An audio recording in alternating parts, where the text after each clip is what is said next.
What's good? What's good? I'm finally getting around to unpacking my mission statement. Go check out my Instagram, Heavyweights Light Feels. I feel like it is the least toxic social media site at the current moment. That's where I focus most of my energy. Be warned, I post a lot of conspiracy realist content, but I'm also hoping to begin posting health and wellness content again because let's get to the mission statement. Instagram, Heavyweights Light Feels. Mission statement.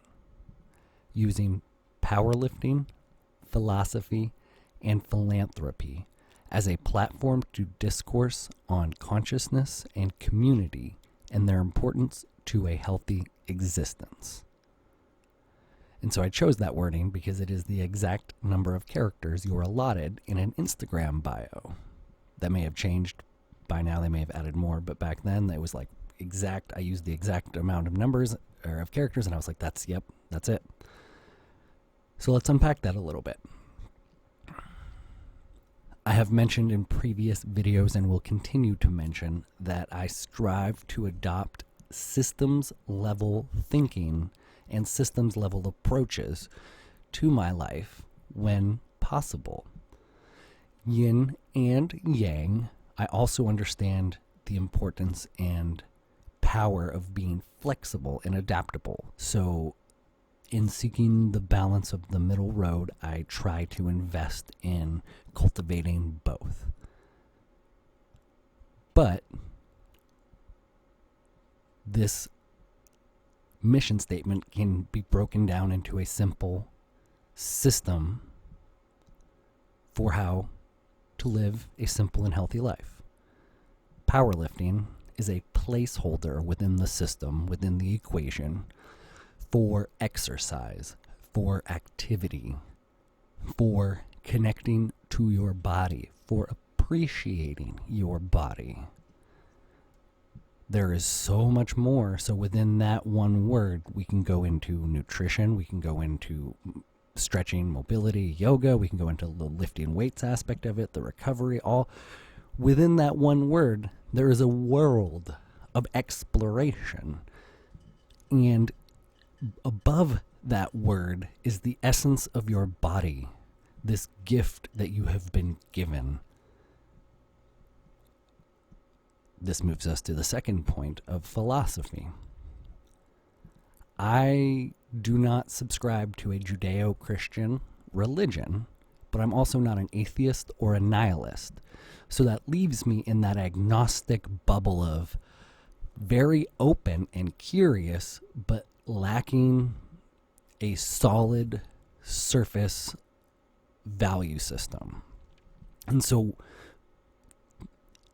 philosophy is a placeholder for that pursuit of truth and knowledge, that pursuit of morals and values and ethics and trying to understand this world that we live in. Some people use religion for that, and that's fine.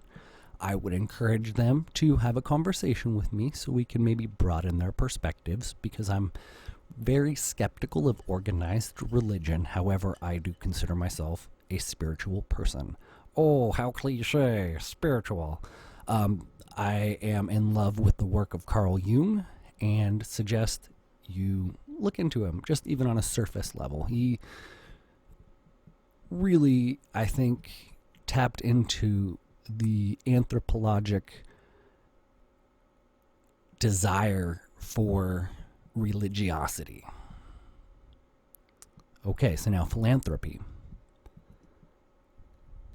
There's this expression, and I don't know if it's an actual ancient Zen expression or if it was just a theatrical line from an awesome series of movies, but check out the Ip Man. So that's Ip, I-P, space, man, M-A-N, martial arts movie series on Netflix. There's 4 of them.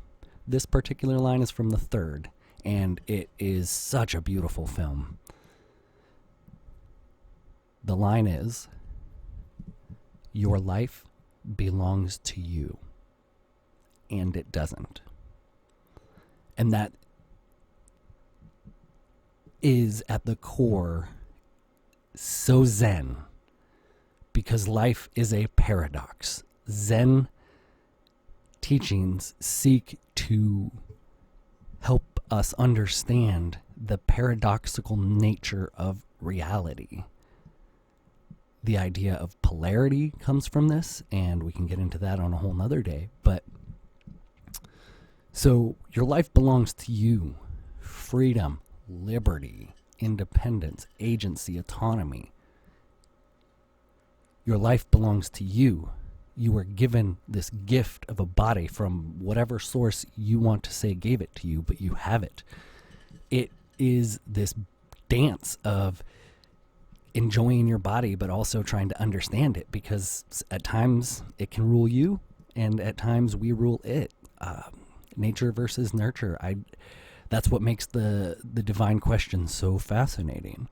But philanthropy, knowing that your life belongs to you and doesn't, going back to my video I did yesterday about property rights, that is the inherent message that I'm trying, not the inherent message, the inherent, what's the right word?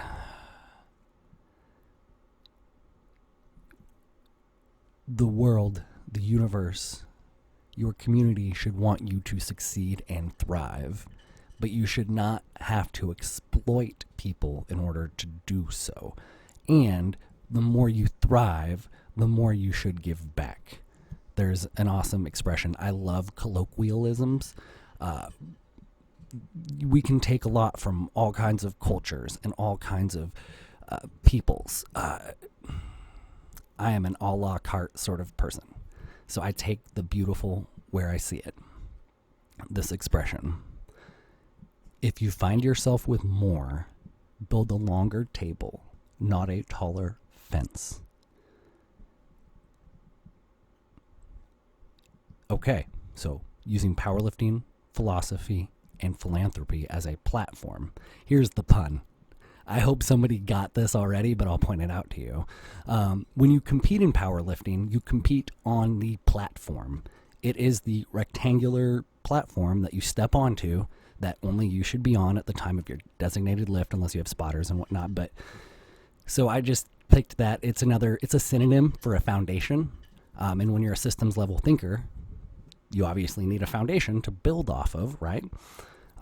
So as a platform, as a foundation, as somewhere to start, a starting point for conversation around consciousness and community. So again, two very loaded words. Consciousness is a word that I will talk about a lot, but for the purposes of this video, I will simply say consciousness is the substrate of our reality. It is the propulsion mechanism for matter, meaning whatever is making matter move, it's consciousness. At the essence of what I believe is the meaning of life is for everything to experience. It is the experience. The universe is just one quantum computer experiencing data, and so our bodies are these receivers that are sending and receiving simultaneously quantum data. Your emotions are being observed by you and the universe simultaneously. You are your own entity that is part of a larger entity. So that larger entity is your community that you are obligated to participate in based on your individual capabilities. Now, your individual capabilities come as a result of how you manifest, how you cultivate, how you invest in your life path. I have already said I'm a conspiracy realist, and so this is where I will say that I believe people are being set up to fail. Our consciousness is being suppressed. Our communities are being divided. And when I say our consciousness is being suppressed, I try to point to simple things like the fact that a majority of Americans, more than 2/3 of Americans, are overweight or obese. And that's one of the quickest ways to take you out of consciousness, is to take you out of your body. Now you're in debt. So now you're stressed. So now you're looking to cope. So now you're addicted. So now you are a tool for the machine. Look at all the laws that we have. I'm also anti-state. I'm anti-communist. I'm anti-state. And so when it's funny, I talk about community. I'm anti-communist. That shit is bad. Unequivocally. Historically. However, we are not isolated.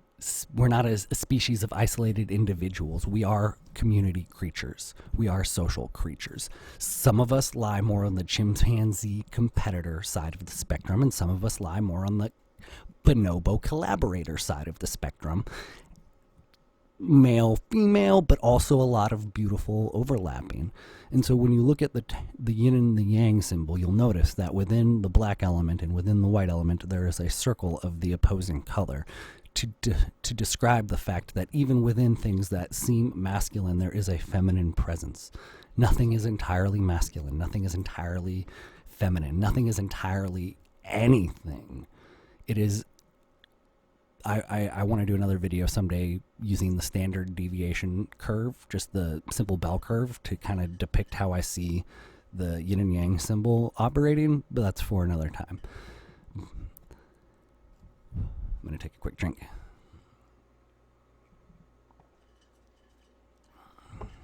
And so, all of that being said, my belief is that people are being set up to fail.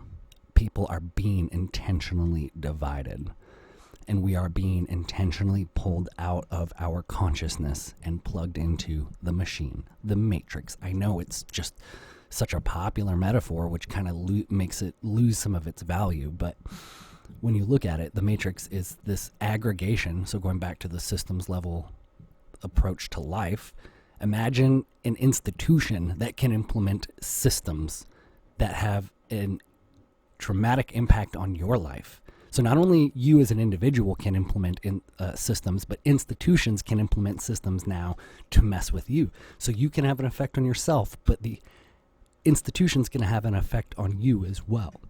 At the end of the day, the responsibility lies with you to want to unplug, to want to do the work, to see what is going on, to see the spiritual war.